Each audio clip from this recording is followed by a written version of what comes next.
The time when the original instructions were given we might call a long time ago. For in the popular way of thinking, history draws a time line as if marched in lockstep in only one direction. Some people say that time is a river into which we can step but once, as it flows in a straight path to the sea. But Nanabojo's people know time's a circle. Time is not a river running inexorably to the sea, but the sea itself, its tides that appear and disappear, the fog that rises to become rain in a different river. All things that were will come again.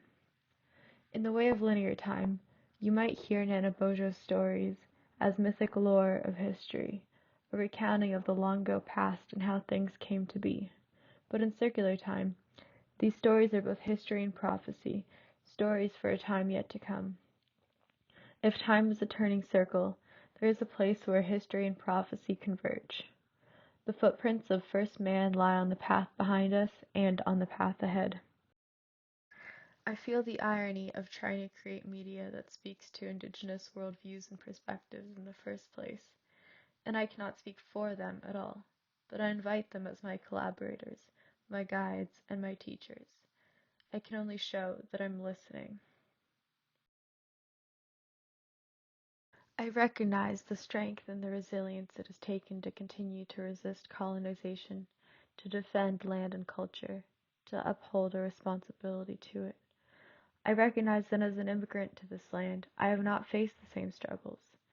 I move freely between Tkaronto, the traditional land of the Mississaugas of the Credit, the Anishinaabe, the Chippewa, the Haudenosaunee, and the Wendat peoples, and Tiohtià:ke, which is also the territory of the Kanien'kehá:ka, the Anishinaabe, the Abenaki, and the Wendat peoples.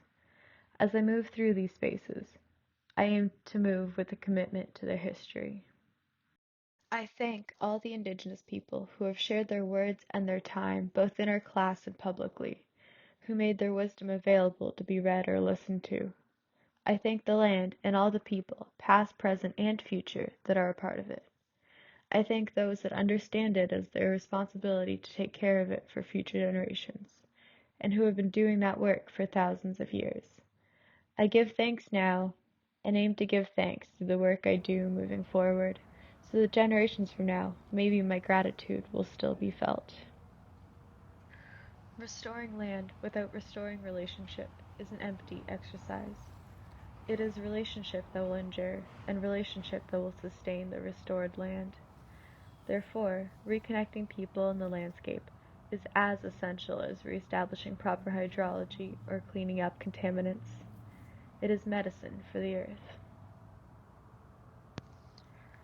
If you're a settler like me viewing this piece, I hope you are able to stop and read the words shared on screen. The process of decolonization asks us to step beyond the role of passive viewer and engage actively with the work instead, looking closer instead of looking away, going beyond what is easy or familiar. I invite you to consider with me, how can we physically interrupt the colonial way of being? How can we act differently when we stop thinking of the land as our own? How can we continue to show up in the present in support of communities and relationships that nourish our connection to the future? How can we, too, live in accordance with the original instructions? The time when the original instructions were given we might call a long time ago.